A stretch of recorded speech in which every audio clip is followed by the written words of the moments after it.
दो बात अर्जुन को कही भगवान ने। एक बात कही कि मुझे जो भजता है हे अर्जुन मैं उसी को भजता हूं, और दूसरी बात कही कि मुझे जल्दी से पाने के लिए इस तरह बैठ कर ही मुझे भजना चाहिए।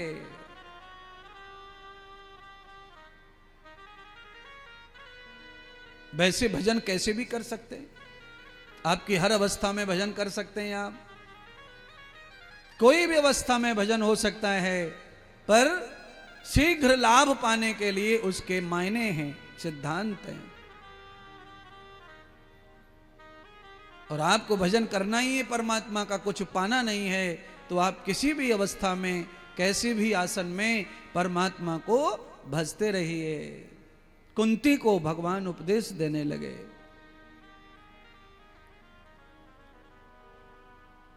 बुआ कैसी डिमांड कर रही हो, अर्थात क्या मांग रही हो? अरे दुख भी कोई मांगता है क्या? मांगता भी दुख नहीं मांगता।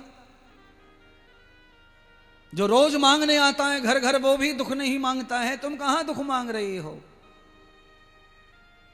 मांगता भी सुख ही मांगता है। झोली में डाल दो भाई आटा दाल चावल, आटा दाल चावल डालने का मतलब है सुख डाल दो इसमें, भोग डाल दो इसमें। इसलिए बुआ मैं तुम्हारी इच्छा पूरी नहीं कर सकता, मैं तुम्हें दुख नहीं दूंगा, पर हां तुमने मुझसे दुख मांगा है, और वो भी सारे ब्रह्मांड का। और उसके पीछे कहानी क्या है? उसके पीछे कहानी यह है कि तुम मुझे चाहती हो हस्तिनापुर में, कि मैं हमेशा तुम्हारे साथ रहूं। इसलिए है बुआ, जो भक्त सारी दुनिया के दुख भोगने को तैयार है मुझे पाने के लिए, उसके जीवन में एक भी दुख नहीं रह जाएगा, साथ में भी हमेशा उसके जीवन में रहूंगा। और भैया जो सुख मांगते हैं भगवान से, उनके साथ भगवान नहीं रहते। इस कथा का अर्थ यह है।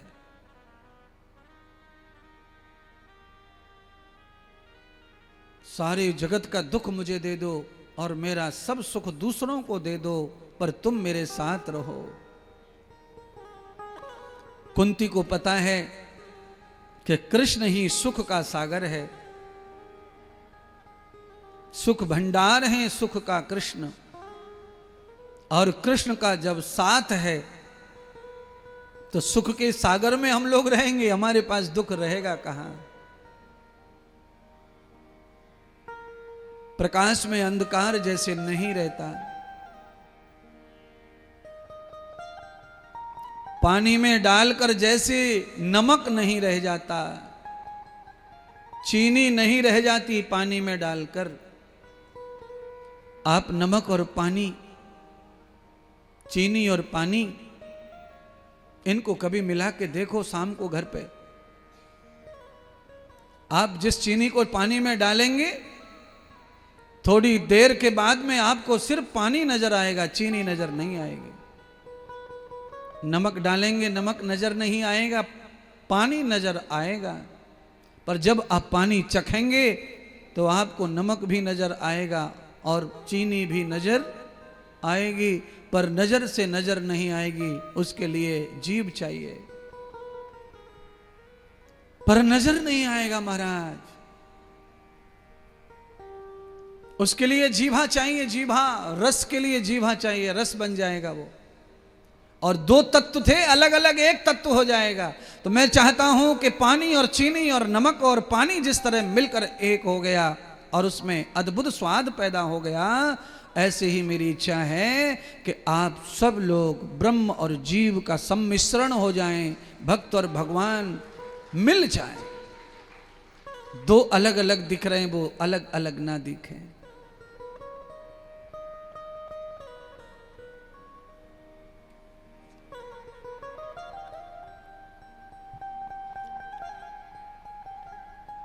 कुंती ने विदा कर दिया परमात्मा को, और भगवान कुंती को वचन देकर के विदा हुए। क्या वचन दिया? हे बुआ, तेरी 7 पीढ़ियों में मुझे कोई भूल से भी याद कर लेगा तो मैं सच में प्रकट हो जाऊंगा। अच्छा, कभी कभी आदमी भूल से भी नाम निकल जाता है दुश्मन का, किसी बुरी चीज का भी आदमी फिर सॉरी सॉरी बोलता रहता है, मुंह से कुछ निकल जाता है, ऊप सलूक, हम नहीं चाहते बोलना पर निकल जाता है भूल से, आवेश में, भाव में। तो भगवान कहते हैं कि तेरी 7 पीढ़ी में कोई मुझे झूठ को भी बोलेगा, याद करेगा, तो मैं सच में आऊंगा सेवा करने प्रकट होकर। ऐसा कहकर भगवान चले गए, विदा कर दिया माता ने। और पीछे से जो उपद्रव हुआ, उस उपद्रव से भगवान के वचन को देखने को मिल रहा है कि परमात्मा अपना वचन जिस भक्त को दे देते हैं, उसकी पूर्ति के लिए परमात्मा न जाने कैसे कैसे रूप धारण कर लेते हैं। आज कुंती के घर में अचानक से दुख आ गया। कल्पना कैसी है कि जिस रात भगवान विदा हुए, उसी रात में ही भगवान कुंती के घर में दुख आ गया।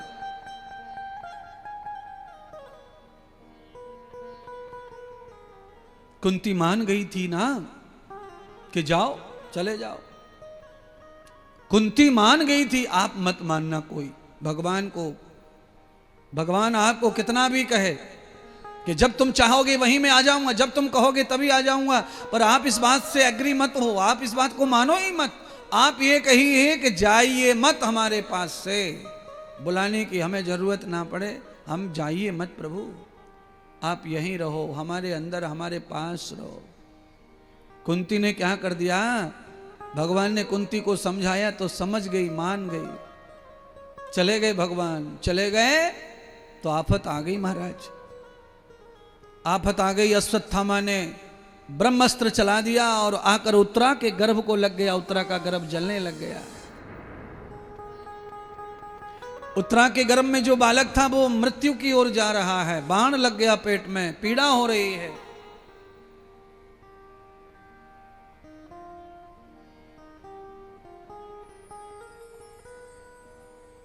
पर घर में आध्यात्मिक माहौल होता है ना, उसका बड़ा लाभ होता है समय समय पर महाराज। कुंती के घर में आध्यात्मिक माहौल था, भगवान तो जब से थे ही, दोनों समय भगवान का सत्संग होता था हस्तिनापुर में। पर कुंती के यहां पहले से भी धार्मिक माहौल था महाराज। कुंती ने अपनी आने वाली हर बहू को सत्संगी बनाया, कथा प्रेमी बनाया, भगवत प्रेमी बनाया।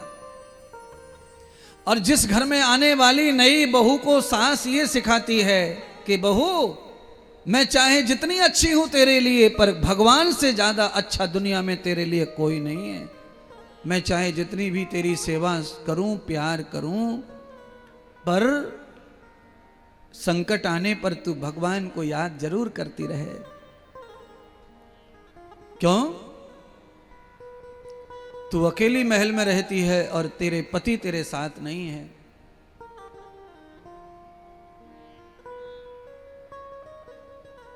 इसीलिए तुझे कभी भी आपत्ति आएगी तो हमें मत बोलना, हमारा महल दूर है। हम सुने न सुने, जागे न जागे, पर वह कृष्ण, वो द्वारिका नाथ, वो सबकी सुनता रहता है, क्योंकि उसे आवाज भी देने की जरूरत नहीं पड़ती है। उसे याद कर लो बस। जैसे ही आप उसे याद करते हो, अगर आपको वचन दिया है तो वो दौड़े चले आएंगे। उत्तरा ने कुंती की बात को माना, और उत्तरा न कुंती को, न अर्जुन को, और ना ही द्रौपदी और ना सुभद्रा को, उत्तरा ने परमात्मा को ही ध्यान किया।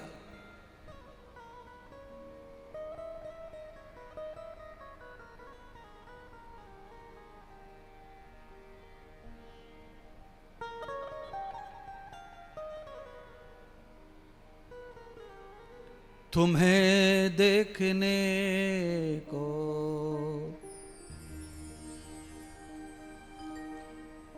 ये जी चाहता है। भैया इसको जरा बना देना हारमोनियम से दादरा का।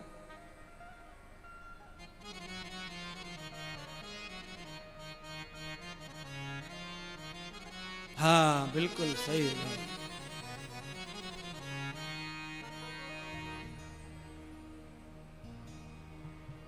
सतगुरुदेव भगवान की जय हो। उत्तरा ने परमात्मा को स्मरण करते ही परमात्मा ने उत्तरा के भाव को समझ लिया और कुंती को दिया हुआ जो वचन है वह पूरा करने के लिए परमात्मा द्वारका से क्षण भर में पहुंच गए। क्यों? जाना कहीं नहीं, आना कहीं नहीं, परमात्मा तो सर्वव्यापक है, सर्वत्र सब जगह परमात्मा मौजूद है।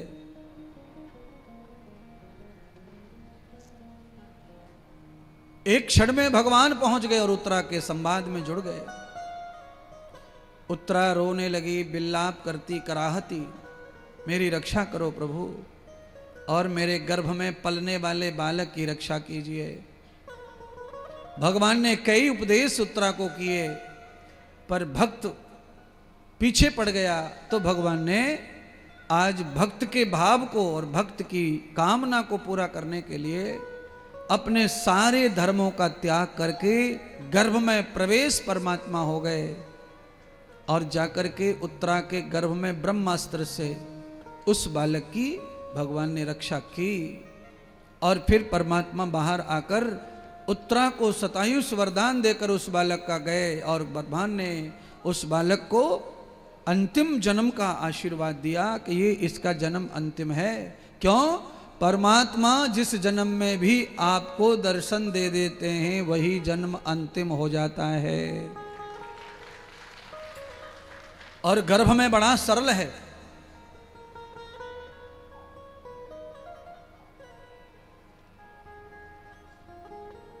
अति सरल है ये जन्म में दर्शन पाना। गर्भ में सभी को ही भगवान का दर्शन होता है, पर कैसा दर्शन होता है? माया वाला। और ये जो दर्शन हुआ ये माया वाला नहीं था, ये तो मुक्ति वाला दर्शन था। गर्भ की रक्षा करने के लिए भगवान जब पधारते हैं, जब गर्भ को धारण करने वाली महिला परमात्मा को नित्य भजती रहती है और भगवान पर ही सब विश्वास करती है, इसीलिए गर्भवती महिला को निरंतर परमात्मा का ही आश्रय लेना चाहिए।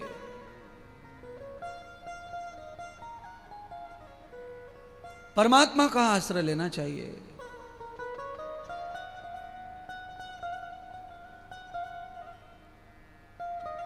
परमात्मा के आश्रय से दो फायदे होते हैं गर्भवती महिला के। एक, उसका भविष्य अच्छा बनता है औलाद का, और दूसरा उसको अच्छी मां बनने का सौभाग्य बनता है। अगर आप भगवान से नहीं जुड़ते हो गर्भ धारण करते समय, तो आपको अच्छी मां बनने का सौभाग्य नहीं मिलेगा। नर नारी कोई भी पैदा कर सकता है, शरीर से जनरेट होता है नर नारी परमात्मा की दया माया विज्ञान से। ये भूगोलीय चक्र है, स्वतंत्र क्रिया है ये, इसमें किसी का बल हाथ नहीं है। और पर परमात्मा से जब हम जुड़ जाते हैं तो हमारे दोनों काल बनते हैं, बच्चे का भी और हमारा भी। क्यों? आप घर बनवा के मर जाइए, कोई यश नहीं मिलेगा, और घर जैसा केवल एक मंदिर बनवा के मर जाइए, आपको यश मिलता रहेगा जन्म जन्मों तक। ये कौन बनवा के गया? फलाना। ये कौन बनवा के गया? फलाना। ये कौन बनवा के गया? फलाना। दुनिया में जितने घर हैं वो भी किसी ने बनवाए हैं, बाप ने, कोई न कोई तो बनवा के गया है, पर उस घर के बारे में कोई यश नहीं है, कोई जय जयकार, कोई कीर्ति नहीं हो रही है। उतनी ही बड़ी बिल्डिंग है पर उसमें भगवान की प्रतिमा रखी है और वो सार्वजनिक है, उसका यश मिलता है, कीर्ति मिलती है। ऐसे ही ये शरीर में परमात्मा का अंश जब परमात्मा की तरह पैदा होता है तो इस शरीर को भी यश मिलता है, कीर्ति मिलती है। क्यों? असली मंदिर तो शरीर ही है भगवान का। ये जो मंदिर बनाए जा रहे हैं ये सदैव नहीं रहेंगे, पर ये मानव का शरीर हर समय भगवान का ही मंदिर रहेगा। चाहे जितने युग बदलें, समय बदले, कल्चर बदले, पर भगवान का ये मंदिर शरीर है, रहेगा। इसमें परमात्मा पूर्ण व्यापक है। बाहर देखने में टाइम लगता है, पर अपने अंदर देखने में ज़्यादा टाइम भी नहीं लगता है, जल्दी दिखता है अंदर वाले घर में, बाहर वाले में देर लगती है, क्योंकि भीड़ भब्बड़ ऊदम दुनिया भर को मिश्री मुरब्बा पेड़ा पकवान जन क्या क्या चढ़ाना पड़े मंदिर में, और अंदर वाले में कुछ चढ़ाने की जरूरत नहीं है, कुछ नहीं जरूरत है। और देखो मैं छोटे मोटे किसी का नाम लेने वाला नहीं हूं, नाम भी लूंगा तो बड़ा लूंगा, दृष्टांत भी बड़ा दो, तब जाके इन श्रोताओं की खोपड़ी में बात घुसती है, नहीं तो इनकी खोपड़ी में पहले से इतना घुसा हुआ है कि और कुछ घुसाने की जगह ना है महाराज। पर जब घुसे में घुसाना पड़ता है तो फिर कोई बड़ा चाहिए। क्या चाहिए? बड़ा बड़ा दृष्टांत चाहिए। बोलिए पवन सुत हनुमान जी महाराज की जय हो। हाँ, हनुमान जी का दृष्टांत जयकारा लेते ही समझ में आ गया आपको। हनुमान जी को कहां पर दर्शन हो रहे हैं सिया राम जी के? जब फाड़ दिया सीना, अरे जब फाड़ दिया सीना, सीताराम नजर आए, भक्ति के रंग में रंगे हनुमान नजर आए। आय हाय, कैसी जल्दी समझ गया, देख लो आपको। अगर खाली कथा सुनाते रहो भागवत की तो फिर ये बातें समझ में नहीं आएंगी महाराज। इसीलिए आपको नहीं पता है, बहुत सारी बातें मिलाकर बोलने से ही समझ में आती है भागवत कि ये क्या है प्रधान भागवत। आलू को उबालकर आप रोटी से खाओ तो गले में रोटी फंसती है, उबला हुआ आलू रोटी के संग खा लो सादा तो गटे में अटक जावे, यहाँ पे फंसे, अंदर जाती नहीं है वो, अटकती चिपकता है, पानी पियो तब जाएगी। और उस आलू में नमक मिर्ची डाल के खाओ तो गटा गट सटा सट हो जावे रोटी महाराज।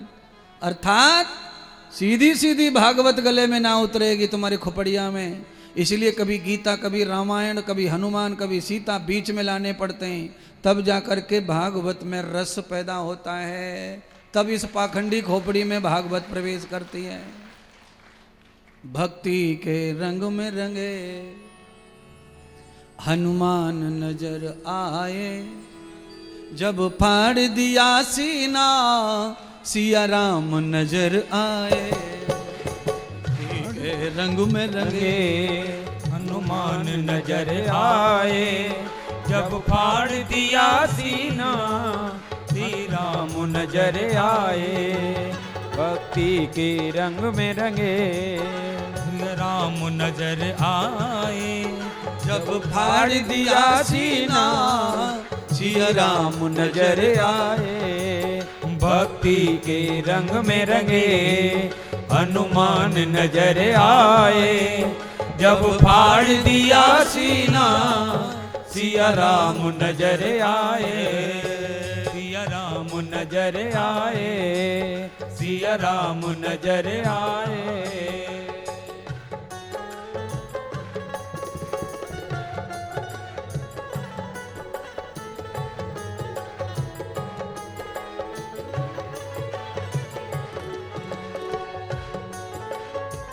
बोलिए सियावर रामचंद्र भगवान की।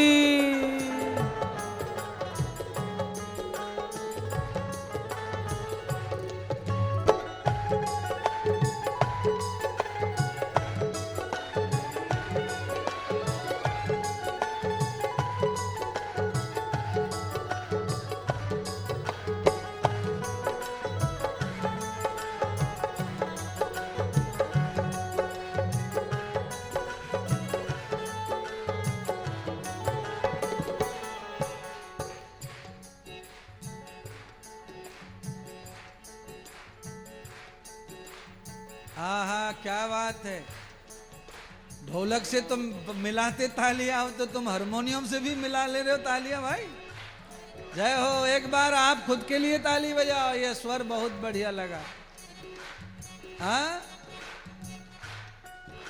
भक्ति के रंग में रंगे, भक्ति के रंग में रंगे, हनुमान नजर आए।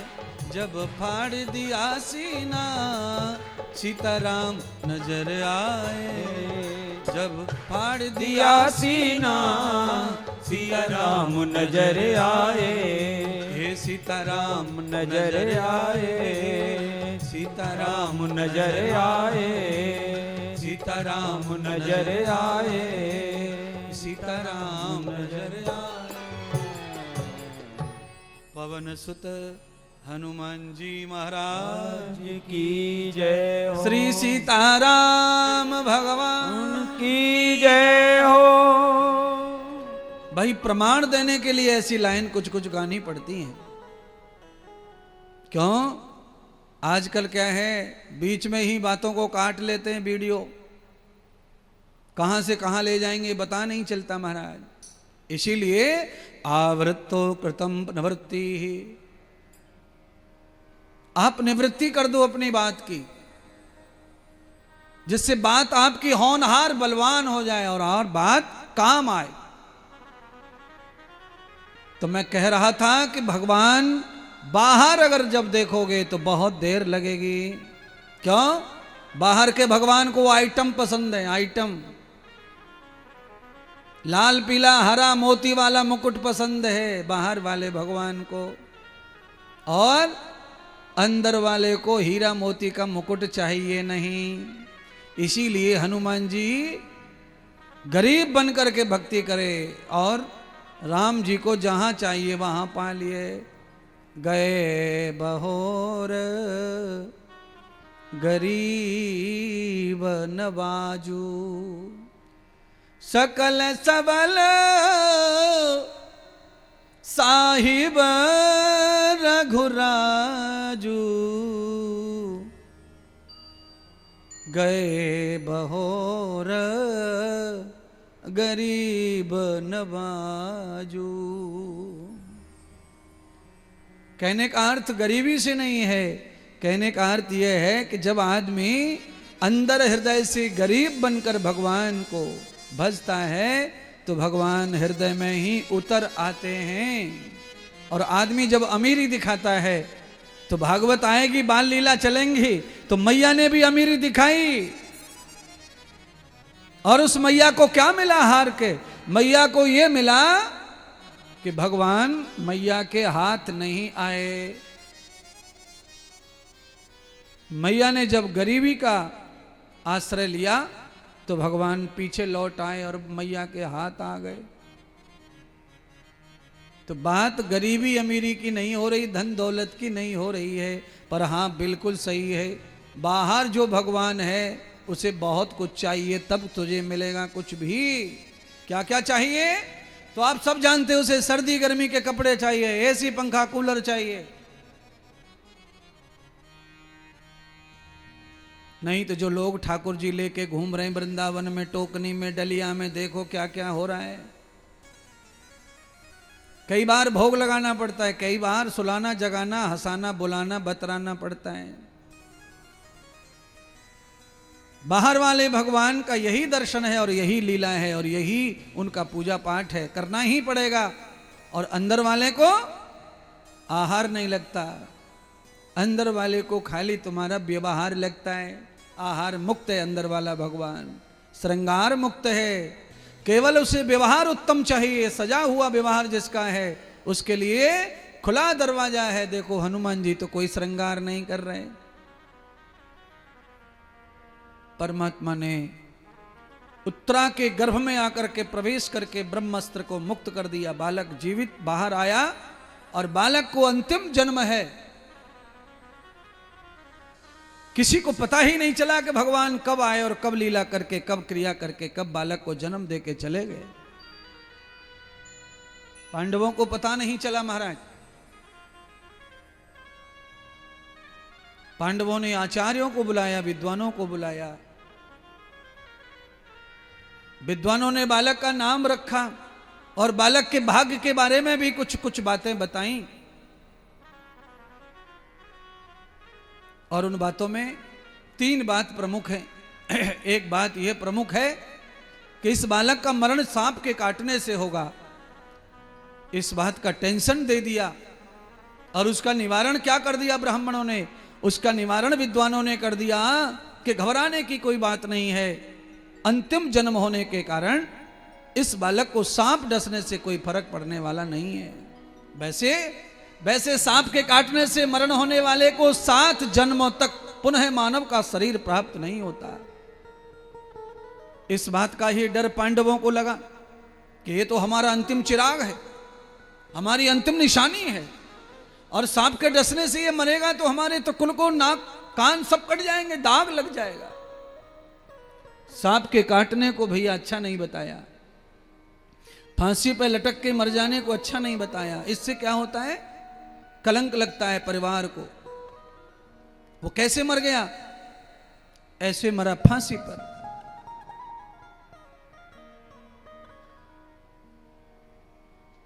तो मरने के पीछे अनेक शंकाएं छोड़ जाता है ऐसा व्यक्ति। इसलिए हे सत्पुरुषों, आज भगवान श्री सूत जी सौनक जी को कह रहे हैं कि राजा परीक्षित का जन्म हो गया, और परीक्षित के बारे में पंडितों ने तीसरी बात बताई कि ये अल्प आयु में ही ऐश्वर्य और राजसिक हो जाएंगे, यानी कि इनके ऊपर राजयोग है। ये राजा महाराजा धन वैभव सम्मान सब इन्हें अल्प आयु में प्राप्त हो जाएगा। और अल्प आयु में राजयोग जिनका होता है वो बड़े भाग्यवान होते हैं महाराज।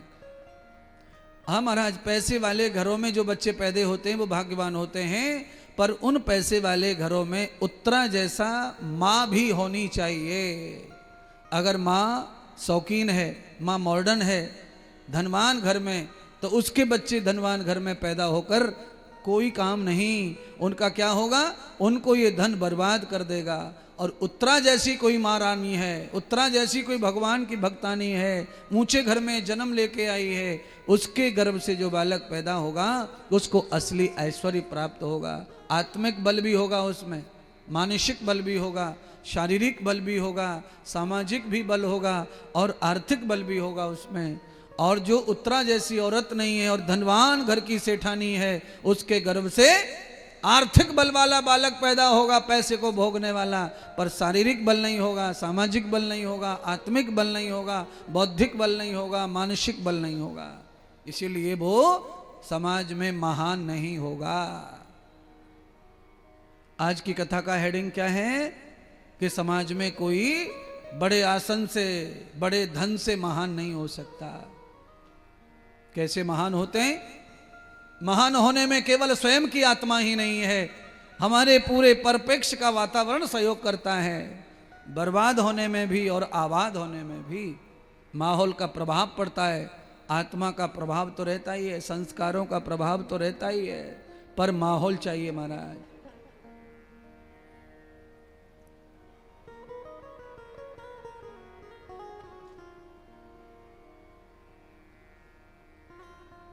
पांचों पांडव द्रौपदी सहित परीक्षित को ज्ञान दे रहे हैं, और जब ज्ञान दे रहे हैं तभी नारद जी का आगमन हुआ। नारद जी हस्तिनापुर में पधारे और नारद जी ने आकर के पांचों पांडवों को उपदेश दिया और कहा, मुझे कृष्ण जी ने भेजा है, द्वारकानाथ ने मुझे भेजा है। अर्थात इस कथा को अपने ऊपर ले लो, मैं आपको ही कह रहा हूं। नारद जी ने कहा कि मुझे भगवान ने भेजा है तुम्हारे लिए अंतिम उपदेश देकर, और मैं चैलेंज से कह सकता हूं मुझे भी भगवान ने भेजा है तुम्हारे लिए। जाओ अंतिम उपदेश सुनाओ इनको। सृष्टि पर कोई भी संत भगवान के आदेश से ही आता है, और कोई भी संत महात्मा भगवान की कथा में अगर आपको कुछ डांट रहे हैं, समझा रहे हैं, तो समझ लेना ये कृष्ण का ही डांट है, उन्होंने ही भेजा है, वही रिकॉर्डिंग करके भेजे हैं, खाली हमने तो ऑन कर दिया है यहां डिब्बे को, बस ऑन कर दिया है, बस इतना समझो। क्यों कर दिया है? एक पंक्ति है जो मैंने बरसों से गाई नहीं है, उसे गाओ। बहुत पुराना हो गया, मैंने गाया नहीं है, आज उस पंक्ति को गुनगुनाइए, तब समझ में आएगा कि सच क्या है। रे बंगला अजब बना भगवान, या में नारायण बोले। रे बंगला अजब बना भगवान, या में नारायण बोले। बंगला अजब बना भगवान, या में नारायण बोले।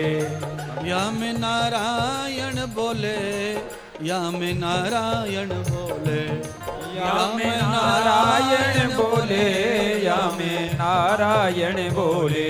रे बंगला जब बना भगवान, या में नारायण बोले।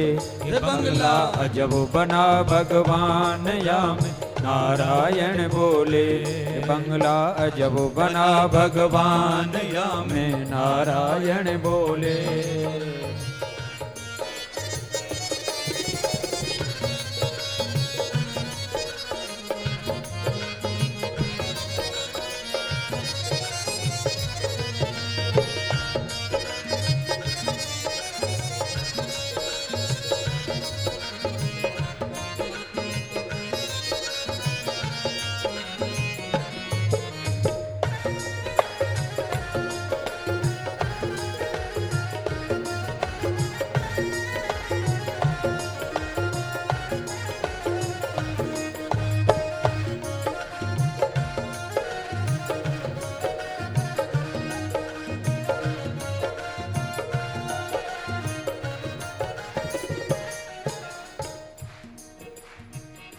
पौन घंटा हो गया महाराज, एक ही विषय पे बातें चल रही हैं, भगवान अंदर बाहर कहाँ है।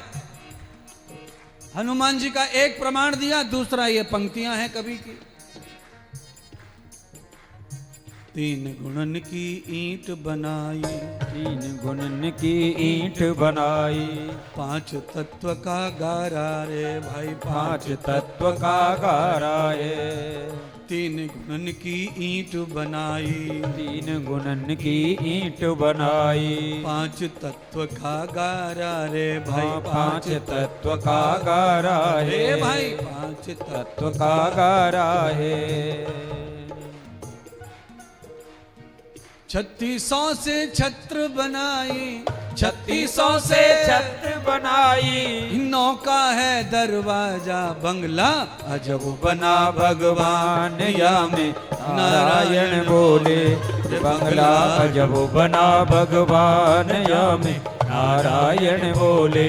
ये बंगला अजब बना भगवान, या में नारायण बोले। ओ या में नारायण बोले, या में नारायण बोले, या में नारायण बोले, या में नारायण बोले।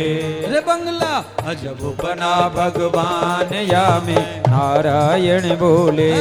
बंगला अजब बना भगवान, या में नारायण बोले। ओ बंगला अजब बना भगवान, या में नारायण बोले। बंगला अजब बना भगवान, या में नारायण बोले। बंगला जब बना भगवान, या में नारायण बोले।